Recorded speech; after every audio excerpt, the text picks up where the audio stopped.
Olá pessoal, é Dilson Machado. Mês de setembro é um mês tradicionalmente marcha para os brasileiros, não é isso? Afinal, nós comemoramos aí a nossa independência. E no mês de outubro é um mês de marcha tradicional para os franceses. Dilson, como é essa história?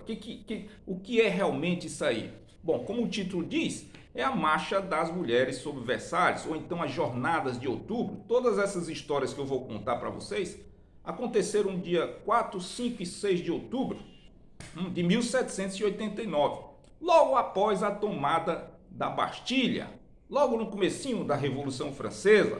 Então, senta que lá vem a história. Havia muita fome em Paris, muita fome, o desabastecimento era horrível. As filas nas bichas, as bichas que eram as filas francesas na padaria eram intermináveis, o preço do pão estava nas alturas e todo mundo estava desesperado. Havia a população, principalmente a população mais pobre, sofria muito. Então um homem chamado Maillard, ele era conhecido porque ele era herói da Bastilha, tá? Ele era meirinho, meirinho quer dizer oficial de justiça. Ele pegou um tamborzinho na place de greve e começou a bater o tambor. E dizia, a Versalhes, vamos a Versalhes, vamos a Versalhes. E aí o pessoal chegando, já que ele era muito conhecido. O que houve, Mário? Vamos a Versalhes, fazer o quê? Pedir comida? Nós estamos sem comida? Estamos sem pão? Pessoal, nesse tempo o centro político da França não era Paris, era Versalhes. Era lá que funcionava a corte do Palácio de Versalhes, e a Assembleia Nacional, que era recém-constituída, que deu origem à primeira Constituição das três, da Revolução Francesa, né? E foi juntando gente. Alguém disse, bom, nós vamos falar com o rei, mas quem é que vai ser esse intermediário? Quem é que tem, assim, importância? Quem tem relacionamento com o rei? Alguém disse, as mulheres. As mulheres do mercado. Realmente elas tinham proximidades com o rei, porque elas aplaudiam muito o rei durante a instalação da Assembleia Nacional Constituinte. Então elas tinham uma proximidade muito grande com o rei. Trouxeram essas mulheres, eram mulheres duras, mulheres peixeiras do mercado, né? Eram mulheres de feições horríveis, tá? Mulheres temperadas pela vida. Elas toparam, nós vamos a Versalhes, mas com que armas? Nós não temos armas. Alguém disse lá no Hotel de Ville. Hotel de Ville era a prefeitura. Vamos invadir a prefeitura? E lá tem armas. Invadiram a prefeitura.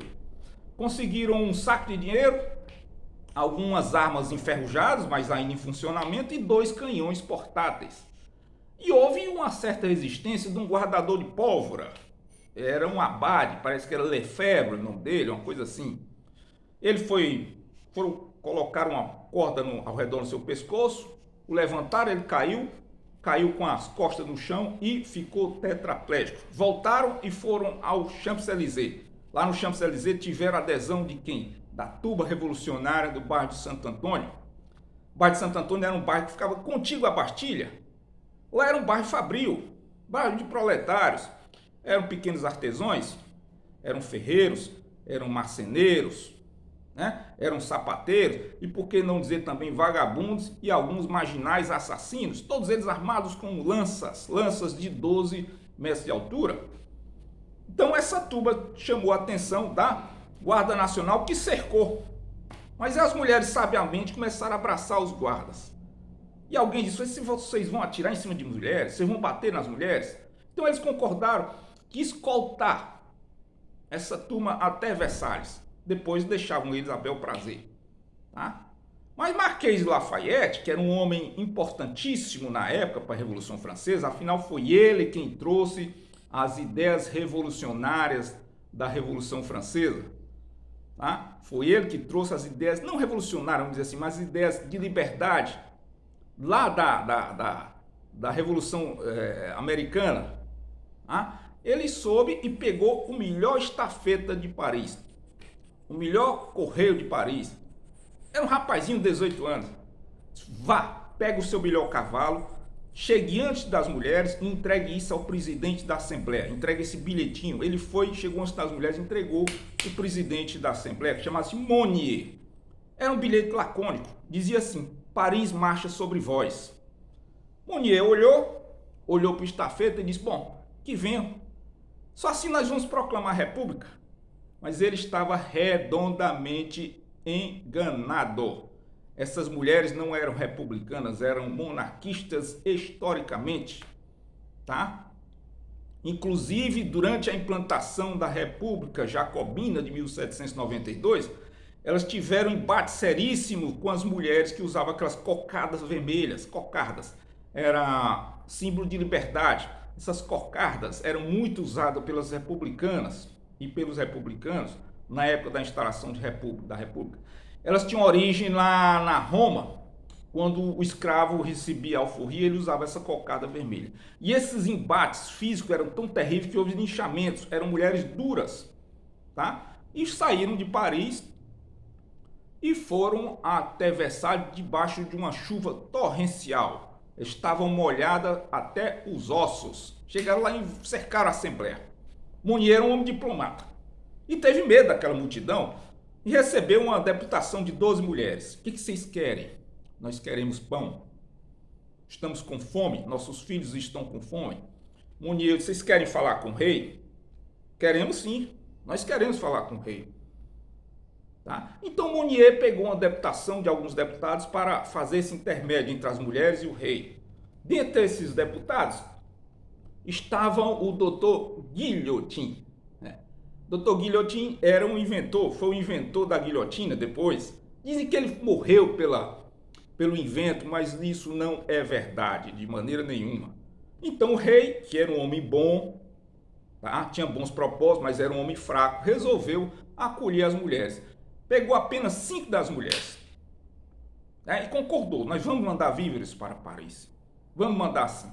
Dentre essas mulheres existia uma jovem de 16 anos, que destoava pela beleza. Era Louise de Chabrol. Tá? Quando ela saiu do palácio, ela foi alvo de inveja feminina. Diziam que ela era espiã, diziam que ela era aristocrata. Pegaram uma corda, colocaram no pescoço dela, levantaram para enforcar. Ela foi salva na última hora pelos homens. Né? E a turba ficou sempre ali em frente à Assembleia, em frente ao palácio. Né? No outro dia tentaram invadir o Palácio de Versalhes. Um dos guarda de corpo que guarneciam o palácio atirou, quebrou a mão de um dos revolucionários e houve uma rápida troca de tiros e a vítima foi só um cavalo. Só um cavalo. Né? Mas aí também os revolucionários tentaram atear fogo na mecha do canhão, mas estava chovendo muito e foi Deus, uma providência divina. Ele não conseguiu atear fogo no pavio do canhão por causa que estava muito molhado. Tá? E aí podia ter sido uma tragédia muito maior. E aí os guardas de corpo, que foram diplomatas, chegaram e disseram, olha, pega esse cavalo, que era de um dos guardas de corpo, pegue, comam ele ali. Comam ele, nós não queremos briga com vocês. A turba revolucionária levou o cavalo, carnearam, fizeram fogo, comeram, mas era pouca comida. Era muita gente.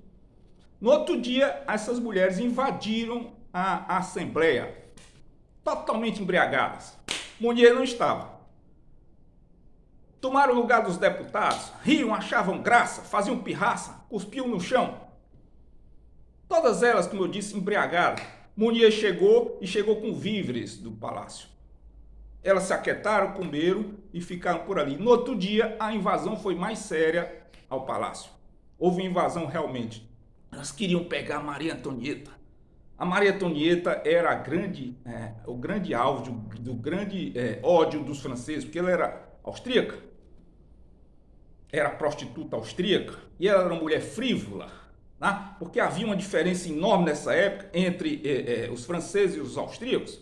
Ela se refugiou dentro do quarto de Luís XVI, ficou abraçada com ele e com seus filhos, e foi salvo de última hora pelo Marquês Lafayette, que voltou. Houve troca de tiros e houve 2 guardas de corpos decapitados. Parou por aí. No outro dia aparece na sacada do palácio o rei Luís XVI e a rainha Maria Antonieta com a bandeira tricolor, a bandeira da França. Nós vamos a Paris. Foi um júbilo, todo mundo gritava, viva o rei, viva o rei, viva o rei, viva o rei, viva o rei. Então a carruagem real saiu de Versalhes, foi para Paris, debaixo de uma chuva ainda que não parava. E as mulheres gritavam, estamos levando o padeiro, estamos levando a padeira, estamos levando o filhote de padeiro. Engraçado isso, né? Quem seria o padeiro? O padeiro é o rei. Quem seria a padeira? A rainha, Maria Antonieta. E quem seria o filhote do padeiro? O Delfim, o futuro rei Luís XVII. Aliás, o rei do 17 que nunca assumiu, é outra história, né? Mas que analogia é essa? Pessoal, eles achavam que estavam trazendo a comida para Paris. Errado, errado. Esse desabastecimento continuou por muito tempo. Então, essa multidão saiu com essas mulheres cantando e um jornalista, cujo nome eu não me lembro agora, anotou no seu diário assim: o rei não está indo para Paris, o rei está indo para a morte. Ele tinha razão. Porque depois, até então o rei era muito querido, mas depois que tentou a fuga e foi pego na fronteira, né? Em Varranês, parece que era o nome que ele foi pego, ele ficou odiado. E daí para a guilhotina foi um passo. Quando chegou em Paris, essa turba eram mais ou menos 200 mil pessoas. Eles faziam rodeios nas praças de Paris. Outro jornalista disse: bom, anotou no seu diário, pelo menos a revolução terminou. Dessa vez ele estava errado. Estava apenas começando. Obrigado a vocês.